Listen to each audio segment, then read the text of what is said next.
Bien, hoy día comenzamos un nuevo estudio y va a llevar varias semanas y que tiene que ver con nuestra transformación, con el hecho de que el Señor nos creó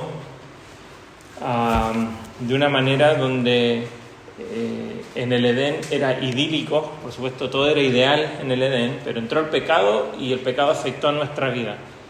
Sin embargo, Dios, ahí en Génesis 3:15, Él promete que va a salvarnos, va a redimirnos.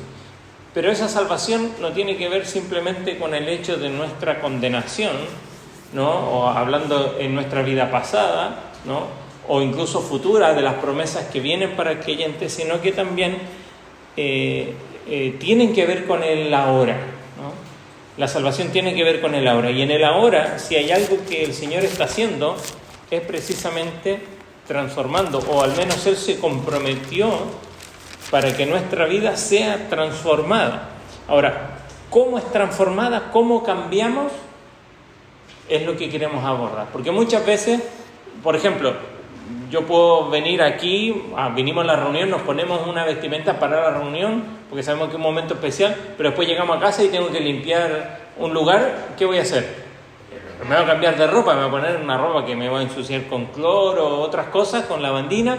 Entonces me transformo por fuera, por supuesto, ¿no? Podemos hacer muchos cambios en nuestra vida, la mayoría de ellos externos, ¿no? Que se evidencian apenas los vemos, pero el Señor quiere hacer un cambio más profundo. Y hoy vamos a comenzar este estudio que nos introduce con esta pregunta: ¿cómo cambia la gente? A ver si nosotros podemos responder a primera vista. ¿Cómo cambian las personas? ¿Cómo cambiamos nosotros? Yo decía recién, nos podemos cambiar de ropa, pero nosotros obviamente partimos de la idea de que todos comprendemos que hay cosas que hay que cambiar en nuestra vida, ¿verdad?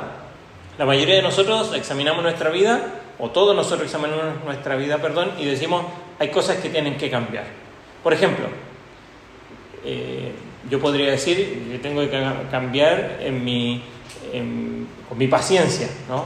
Puedo dar un ejemplo, ¿no?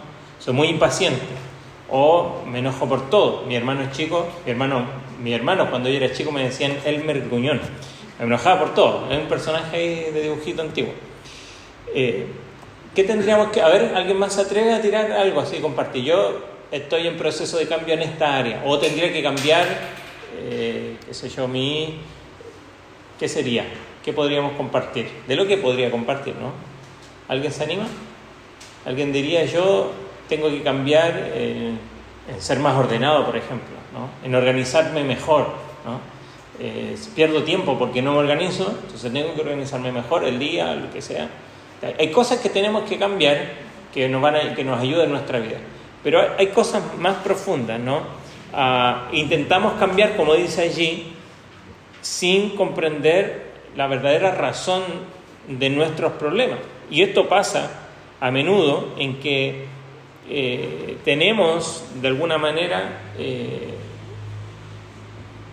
una comprensión de que nuestra vida está siendo transformada, tiene que ser transformada, pero a veces miramos y nuestra vida no está siendo transformada como quizá debiese o como quisiéramos.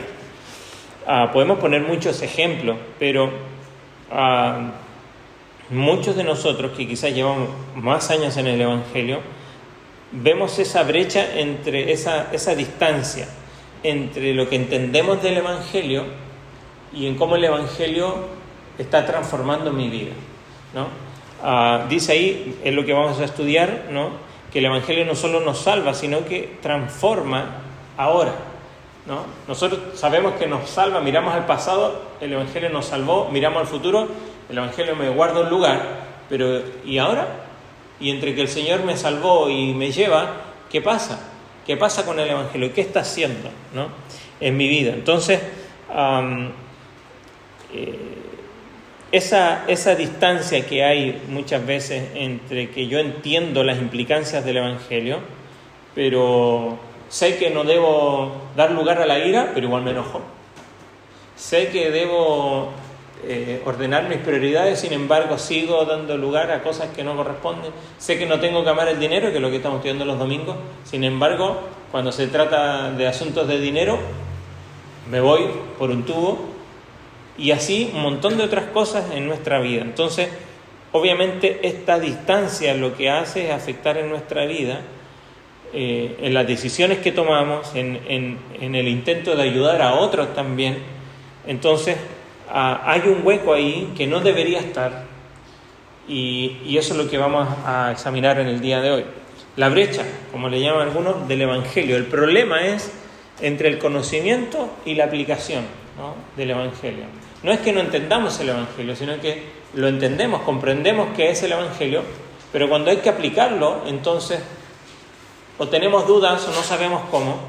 Ahora, uno de los síntomas que podemos ver, y lo dice Pedro, ahora vamos a ver un pasaje en Pedro, que fue el último que analizamos en nuestro estudio hace unas semanas atrás, pero vamos al texto, luego lo vamos a necesitar, pero vamos ahora, segunda de Pedro 1, del 3 al 9, segunda de Pedro 1, del 3 al 9. Yo lo voy a leer, dice así: su divino poder, estoy leyendo la NBI, dice: su divino poder, al darnos el conocimiento de aquel que nos llamó por su propia gloria y potencia, nos ha concedido todas las cosas que necesitamos para vivir como Dios manda. Así Dios nos ha entregado sus preciosas y magníficas promesas para que ustedes, luego de escapar de la corrupción que hay en el mundo debido a los malos deseos, lleguen a tener parte en la naturaleza divina. Precisamente por eso, esfuércense por añadir a su fe virtud, a su virtud entendimiento, al entendimiento dominio propio, al dominio propio constancia, a la constancia devoción a Dios, y a la devoción a Dios afecto fraternal, y al afecto fraternal amor. Verso 8: porque estas cualidades, si abundan en ustedes, les harán crecer en el conocimiento de nuestro Señor Jesucristo y evitarán que sean inútiles e improductivos. En cambio, el que no las tiene es tan corto de vista que ya ni ve y se olvida de que ha sido limpiado de sus antiguos pecados. Y los síntomas que menciona Pedro aquí de esta brecha, ahí en el verso 9, es que él dice que hay personas que conocen al Señor, que son sus hijos, que son salvas, que entienden el Evangelio, pero sus vidas, como dice ahí al final del verso, en el verso 9, ¿no?, y en el verso 8 más bien, en nuestra versión, dice que están ociosos y sin fruto, ¿no?, que sus vidas no producen el fruto de fe que se espera.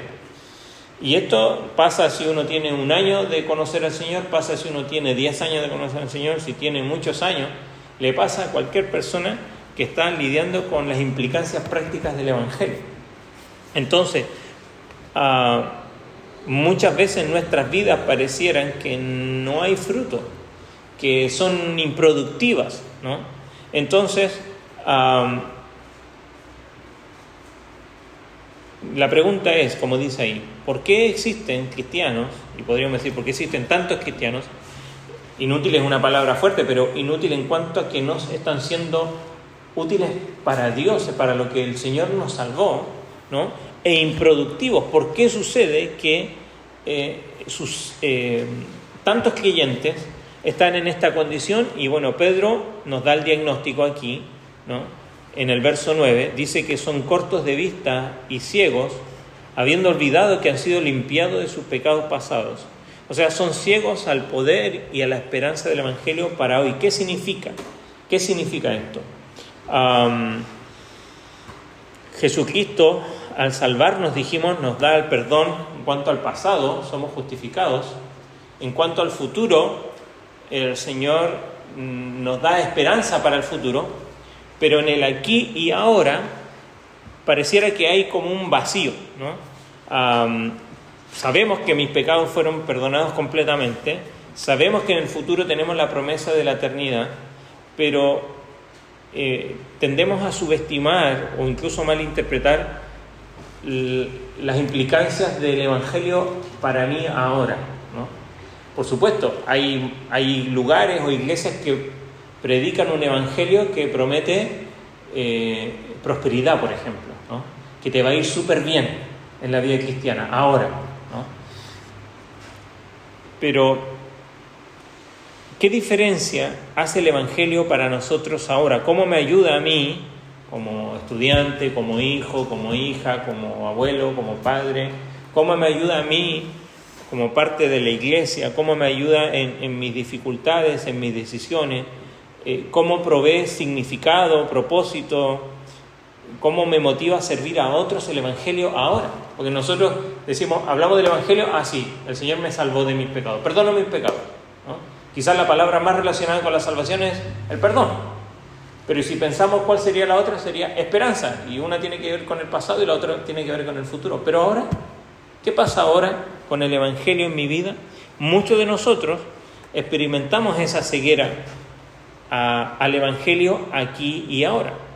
Porque nuestra visión, como dice ahí Pedro, está cegada por las circunstancias, por lo urgente, por las cosas que están a nuestro alrededor, pero también por nuestra falta de habilidad fíjese cómo dice al final el verso 9, porque han olvidado la purificación de sus antiguos pecados. Tenemos una mala habilidad de admitir nuestros propios problemas. Cuando nos saludan, obviamente esto es coloquial, ¿no? La mayoría de nosotros cuando nos saludan, ¿cómo están? La respuesta es, obvio que nadie va a decir, ¿no? La mayoría no va a decir, no, estoy mal. Hay algunos, ¿sí?, que siempre dicen, sí, estoy mal. O dice, estaba bien, pero se me pasó, ¿no? Pero la mayoría de nosotros estamos bien. Pero cuando a veces estamos en un entorno donde alguien quiere ayudarnos, incluso donde llegamos al punto de pedir ayuda y estamos ahí, pero decimos, pero yo estoy bien. O sea, ahí tengo algún problema, pero estoy bien, lo puedo manejar. Yo puedo solo, no necesito de ayuda de nadie más. Nos cuesta admitir nuestros problemas y obviamente eso es una de las síntomas de esta brecha que hay entre el Evangelio afectando nuestra vida pasada, el Evangelio afectando a nuestra vida futura, pero ahora. Entonces ahí salen algunos síntomas, ¿no? Algunos síntomas de esta brecha: relaciones rotas, vida basada en reglas y no en el amor, la falta de crecimiento espiritual, la falta de gozo en la adoración y un montón de otras cosas que podemos notar en nuestra vida que parece como que no avanza, como que no crece, como que no madura, ya sea tengamos muchos años o no. Pero como que sí, yo tengo seguridad que el Señor me perdonó, tengo seguridad que un día si me parto me voy al cielo, pero no sé cómo el Evangelio me afecta a mí en mis problemas con mis compañeras en el liceo, no sé cómo el Evangelio me afecta a mí en mi soledad, en mis problemas que tengo allí, que estoy lidiando conmigo mismo, no sé cómo el Evangelio me puede ayudar a mí en mis problemas en mi familia, ¿no?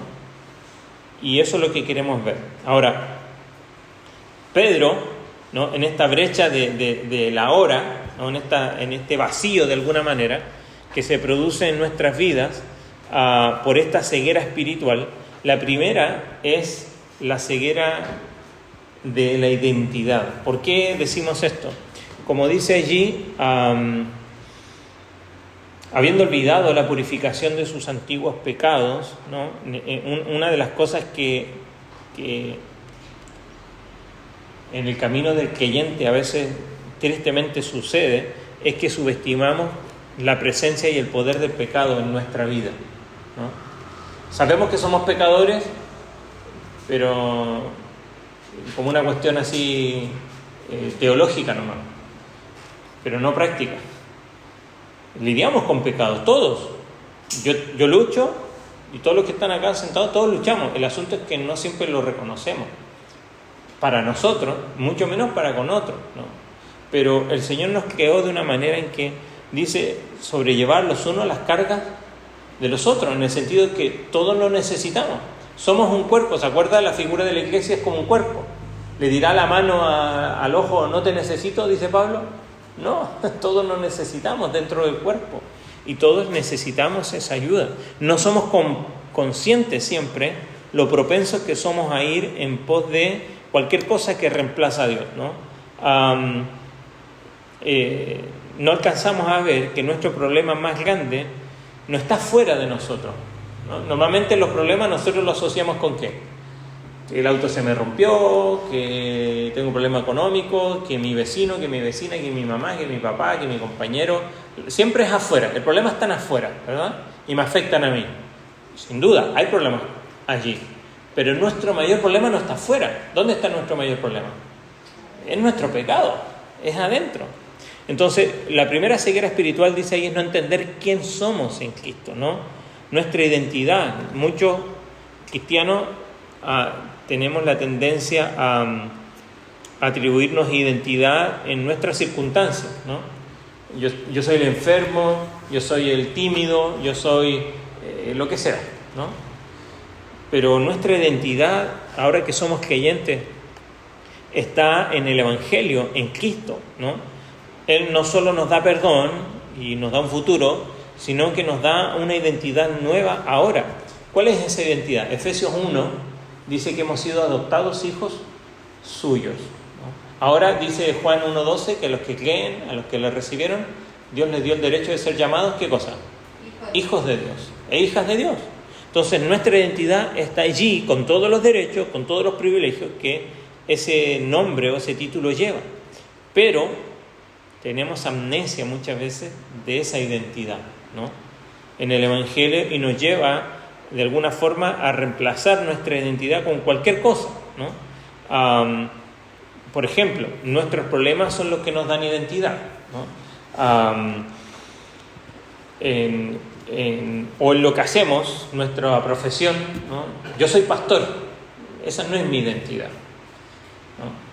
Yo soy estudiante, o yo soy lo que sea, o un deporte que practiques, eso no es lo que nos da identidad. La identidad está en Cristo, ¿no? La realidad de Cristo en nosotros afecta en el aquí y ahora. Ahora, lo segundo de esta ceguera afecta en la provisión de Dios, como dice allí, creer que Dios solo nos da mandamientos, pero no su presencia. En Cristo se nos ha dado, ¿se acuerda cómo leía ahí el primer versículo? Su divino poder, al darnos el conocimiento de aquel que nos llamó por su propia gloria y potencia, hablando de Cristo, estamos en 2 de Pedro 1:3, nos ha concedido todas las cosas que necesitamos para vivir como Dios manda.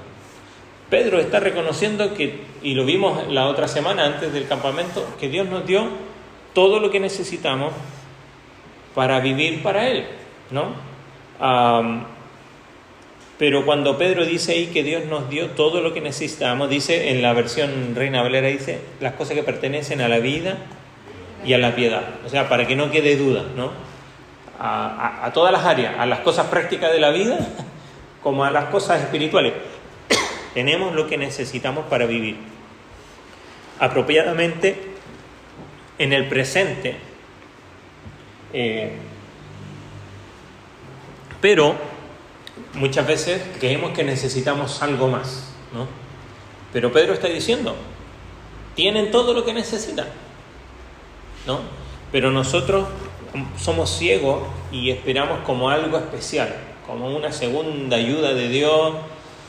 Sin embargo, la provisión de Dios para una vida piadosa está en Cristo, ¿no? En que Cristo está en nosotros, ¿no? Efesios nos dice que nosotros estamos en Cristo y Él en nosotros, ¿no? ¿Se acuerda? Bueno, lo que tuvieron en el campamento, ¿cuál era el coro lema? No soy yo. Gálatas 2:20, ya no vivo yo, más vive Cristo en mí. Esa es la realidad, ¿no? Que Jesús está en nosotros. Y cuando no somos conscientes de la presencia de Cristo, a ver, ¿en qué momento se siente inseguro? ¿Hay algún momento así cuando no hay alguien? Yo sé que hay alguno aquí que si no está o están solo en la casa se sienten inseguros, ¿verdad? Y hasta que no llega alguien a la casa, ¿cómo se siente uno? Así como, si está solo se siente con miedo, con ansiedad, no sabe qué va a pasar. Pero hasta que llega alguien y ahí nos sentimos tranquilos, ¿verdad? Más seguros. Bueno, el Evangelio nos dice que Cristo está en nosotros, que nos ha dado su Espíritu Santo, que nos ha provisto lo que necesitamos, pero seguimos sintiendo ansiedad, seguimos teniendo miedo, seguimos teniendo esa idea de que necesitamos algo más. pero Pedro nos está diciendo, ¿no?, que nos ha dado todo. Y la tercera es que una tercera forma de ceguera en esta brecha, vamos a decir, en esta distancia en cómo el Evangelio nos afecta ahora, se produce en la ceguera a los procesos de Dios, ¿no? El Nuevo Testamento nos enseña que el Señor nos ha aceptado en su familia, pero eso no es el fin, eso no es el final. Que el Señor nos adopte en su familia no es, listo, se acabó todo. Al contrario, que Él nos adopte en su familia es el comienzo de algo. ¿Y cuál es ese comienzo? De una vida. ¿Cómo fue la vida de Cristo? Tuvo rechazo, ¿no? Tuvo dificultades, su propia familia al principio no lo aceptó. Entonces, venir a la familia de Dios, Dios nos ha llamado a una vida que... diferente, lo hablábamos el otro día en el campamento, y yo siempre lo repito aquí, que la vida cristiana no es fácil, es difícil y tampoco, es imposible, sin Cristo es imposible, porque al camino que nos llama el Señor es un camino que va contra la corriente. Y no sé si usted ha corrido en contra de todas las personas, uno se golpea, pierde cosas en el camino, porque vamos en otra dirección. Y venir a la familia de Dios significa que ahora, y yo voy caminando probablemente en contra de toda la mayoría. No es un camino fácil. El peligro, nada contra corriente. Se lo lleva la corriente. Entonces, no entender que los procesos, como dice ahí, no entender que Dios usa dificultades para santificarnos. Nosotros queremos ser felices, ¿verdad? ¿Qué significa ser felices? No tener problemas, que todo vaya bien, que no tenga dificultades, no pelearme con nadie, llevarme bien con todo. Pero el Señor quiere santificarnos. Y Él pone un ejemplo. Por eso me saqué la argolla recién. Yo tengo aquí una argolla que es de oro. No sé de cuántos quilates será, porque no voy a aquí. De mucho, sí, de oro blanco. Pero nosotros sabemos que el oro se puede purificar más. ¿Y cómo se purifica el oro? No se hace con lavandina. ¿Cómo se purifica el oro? Con fuego. O sea, hay que ponerlo a fuego. Ahí en la cocina, ¿no? Más de 1000 grados seguro, ¿no? El oro se va a derretir, no se va a consumir. Va a ir limpiando las impurezas. ¿Qué es lo que hace la obra de la santificación en nosotros, ¿no? Sacar las impurezas de nuestra vida. ¿Y cómo es posible sacar las impurezas si no somos probados por fuego? Entonces, Pedro mismo dice, no sorprendáis del fuego de prueba que sobreviene como si algo extraño aconteciese.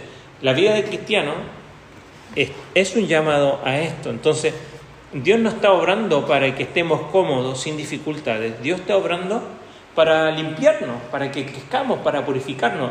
Y obviamente no va a ser por medio de situaciones simplemente así, todo color de rosa. Por supuesto que Dios no está jugando con nosotros, pero Él sí, al probarnos, recordemos, no estamos solos y nos ha dado todo lo que necesitamos. Entonces, podemos confiar en Dios, que en esa prueba Él está con nosotros. Entonces, si preguntamos, ¿quién necesita cambiar? ¿Quiénes levantarían la mano? Y todos tendríamos que levantar la mano, todos necesitamos cambiar, ¿no? El cambio, la transformación es una norma de Dios para todos sus hijos. Porque Dios está siempre obrando en nuestra vida para llevar adelante ese proceso de transformación y de cambio, ¿no? Ahora, que no nos afecte esta ceguera que nos impide entender quiénes somos, entender que Dios nos ha dado todo y entender que la forma que Dios usa para esto. Vamos a avanzar un poco más. Ahora, hay una cosa común entre las distancias o los vacíos físicos y espirituales, ¿no? Las cosas no permanecen mucho tiempo vacías, ¿no? Cuando hay algo vacío, inténtelo en su casa, deje un cuarto vacío. Yo sé que para muchos de nosotros es imposible.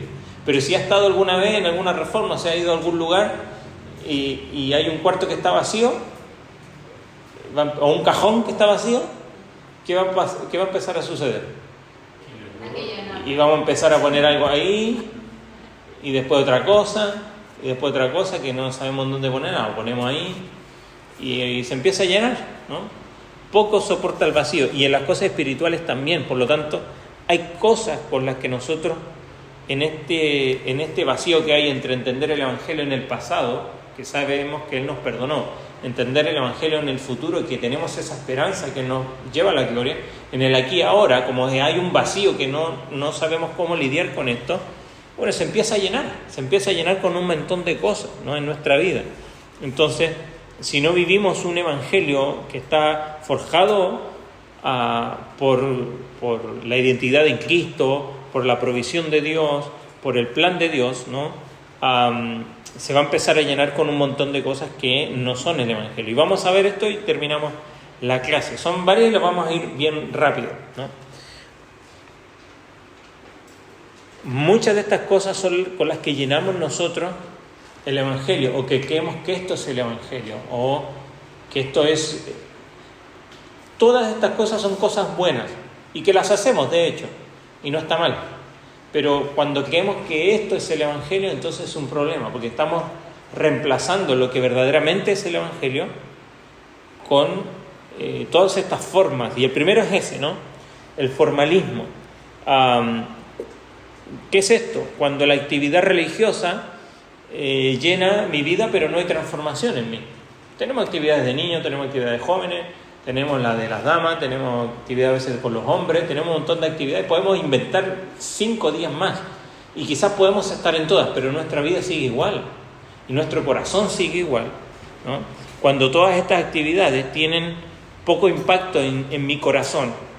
Tuvimos un campamento, estuvimos una semana ahí, una clase en la mañana, otra en la tarde, una en la mañana, otra en la tarde, tiempo con los consejeros, un devocional en la mañana, tiempo en la tarde para compartir, y uno va y vuelve igual y no impactó nada en mi vida. Puede ser que yo estoy reemplazando el Evangelio con formalismo, con cosas que me permiten... ¿Por qué el formalismo reemplaza y a veces es cómodo? Porque el formalismo nos permite tener el control, ¿no? Porque nosotros sabemos, porque tiene que ver con las actividades. Sabemos que la actividad es el sábado, sabemos que la actividad es el miércoles, el domingo y cualquier otro día. Entonces nosotros nos organizamos para que ese momento cumplir con eso. Pero la vida cristiana no tiene horario, no tiene un calendario. La vida cristiana es 24/7. Entonces cuando nos saca de ahí nos afecta. Entonces para estas personas el Evangelio queda reducido a participar en las actividades, ¿no?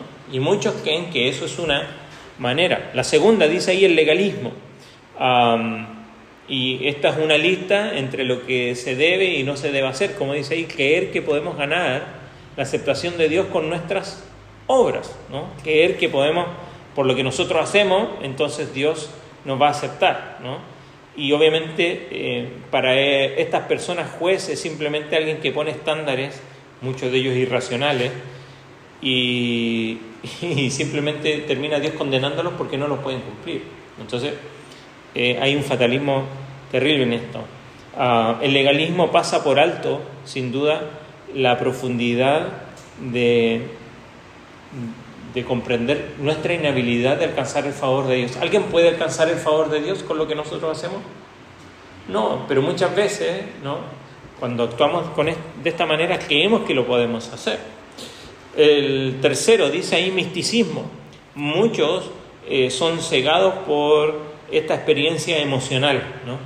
Queremos algo, queremos experimentar algo, ¿no? Como dice ahí, buscar experiencias emocionales en lugar de caminar con Dios. Ahora, por supuesto que tenemos, hablando de los anteriores, debemos participar en actividades, sabemos que hay cosas que debemos hacer o evitar, pero cuando estas cosas se convierten en el fin en sí mismo, ¿no? El misticismo aquí habla, ¿no?, de la experiencia de tener sentirme emocionado. Por supuesto, Dios afecta nuestras emociones, pero nuestras emociones, ¿cómo son? Y hay momentos que nos sentimos tristes, enojados, contentos, con gozo, ¿no? El peligro de esto es que se puede convertir en una búsqueda de experiencia en lugar de una búsqueda de Cristo, ¿no? Entonces, vamos a buscar una experiencia en lo que sea, pero la verdad es que eso es lo que nos interesa. Nos interesa sentirnos bien con nosotros mismos, en vez de estar buscando realmente a Cristo. Por supuesto que al conocer a Cristo va a afectar a mis emociones y va a traer gozo a mi corazón, ¿no? Y es lo que dice Santiago: tened por sumo gozo cuando os halléis en diversas pruebas, ¿no? Pero no es que dice, bueno, vayan ahí, experimenten en esta búsqueda para que se sientan bien. No es el propósito de Cristo en el Evangelio que nos sintamos bien, pero el Evangelio nos hace sentir bien a pesar de las circunstancias, nos da un gozo profundo. Entonces esa es la diferencia. El cuarto, activismo. Dice ahí, el cristianismo para estas personas es más una defensa de lo que es correcto que una búsqueda gozosa de Cristo. Y quizás esto tiene que ver con cosas que vemos en el mundo, y podemos ver un montón de flagelos en el mundo, y decimos, la iglesia tiene que hacer algo en contra de esto, en contra del hambre, en contra del abuso, en contra de un montón de cosas que vemos en el mundo que están mal, que son incluso manifestaciones del pecado, y está bien manifestarnos frente a eso. Pero cuando el cristianismo simplemente se trata de hacer lo correcto en este mundo y no de buscar a Cristo, es un problema, ¿no? Las 5 dice ahí biblismo, o podríamos decir ortodoxia. Cuando nosotros buscamos conocer, ¿no?, toda la teología, saber todas las doctrinas, ser expertos en cualquier interpretación y manejar la Biblia al revés y al derecho, pero no dejar que esa Biblia nos afecte al corazón, ¿no? Dice allí, conocimiento teológico, pero sin aplicación. Yo sé todo, pero mi vida, todo ese conocimiento no me ha afectado, ha quedado acá nomás, no ha bajado el corazón, ¿no? Y cuando hay ese vacío entre medio, donde el Evangelio no es práctico para mí, caigo en esto, ¿no?, en que tengo simplemente conocimiento. Psicologismo dice ahí, en que ver la fe como una terapia emocional. Decíamos recién que las emociones, el Señor nos ha dado emociones, pero cuando consideramos como un problema mayor que el pecado, ¿no?, cuando nosotros vemos que los pecados son simplemente cosas que deben ser tratadas, ¿no?, abordadas de una manera para que ya no nos afecten, en vez de tratar el pecado en sí, ¿no? El Evangelio queda reducido simplemente a estar sanos emocionalmente, sin duda, ojo, y yo he hablado de esto, que necesitamos estar, por supuesto que el Evangelio trae sanidad a mis emociones, porque el pecado daña mi mente, daña mi corazón, daña todo mi alma, y ahí está también mis emociones. Mi pecado daña mis emociones, el pecado de otros también daña mis emociones, pero cuando lo abordamos simplemente desde allí, pensando que yo necesito sentirme mejor, ¿no?, y como una terapia. yo necesito terapia para ahora avanzar en esto que me está afectando, sin arrepentimiento, sin confesión, o sin confrontar el pecado de otro, cuando es el pecado de otro el que me afecta, o sin abordar el verdadero problema del asunto. Y por último, ahí, obviamente, esto es una concepción política, pero acá no está así, pero cuando creemos que lo social basamos nuestra fe en eso, ¿no?, en las relaciones. La iglesia, por supuesto, que nos da relaciones con un montón de personas. Vamos a una conferencia, vamos a un campamento, ahora que fueron los chicos, ahí se contactaron con otros, se hicieron de amigos, y qué lindo el Evangelio, que me permite conocer gente en otro lugar. Pero cuando el Evangelio es simplemente eso, entonces, por supuesto que no va a afectar a mi vida práctica aquí y ahora. Ahora, para terminar, ¿por qué son tan atractivos estos reemplazos? Porque el peligro ocurre cuando el Evangelio queda reducido a una de estas cosas, ¿no? Pero Pablo, terminamos con un pasaje, y con esto terminamos. Segunda de Corintios.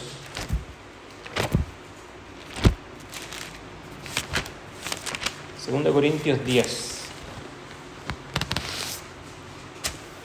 Dice, derribando argumentos y toda altivez que se levanta contra el conocimiento de Dios y llevando cautivo todo pensamiento a la obediencia a Cristo. Pablo habla de pensamientos altivos que se oponen al conocimiento de Dios, ¿no?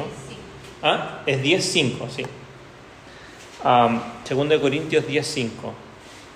Un pensamiento altivo es una mentira convincente que tiene suficiente verdad como para ser creíble. Entonces las mentiras que nos cautivan a nosotros suelen encajar bien dentro de los límites aquí del cristianismo, como es bueno tener actividades y participar de las actividades, es bueno tener conocimiento bíblico, es bueno tener normas que nos regulen nuestra conducta, es bueno tener experiencias que afecten a mis emociones, es bueno tener relaciones con los demás, pero cuando estas cosas reemplazan el Evangelio, es un problema, ¿no?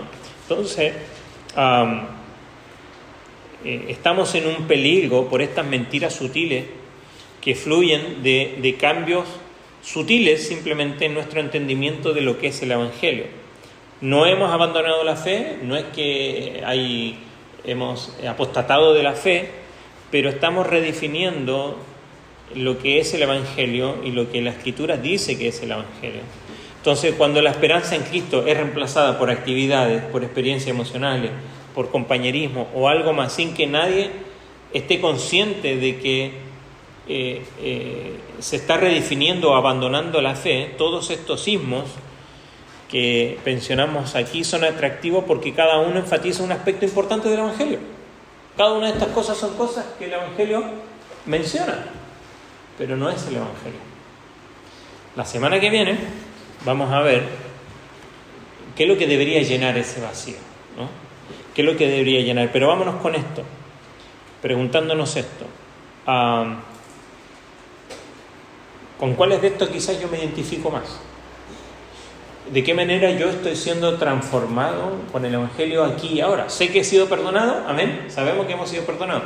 Tenemos la certeza de que un día estemos en la esperanza, en la gloria con el Señor.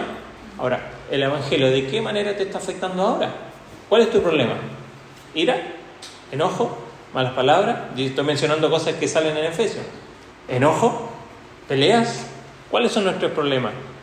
Vamos a Proverbios, la flojera, el adulterio, la lujuria, luego mencionamos los pecados capitales, ¿no? El orgullo. ¿Cuál es nuestro problema? ¿El Evangelio está afectando realmente allí?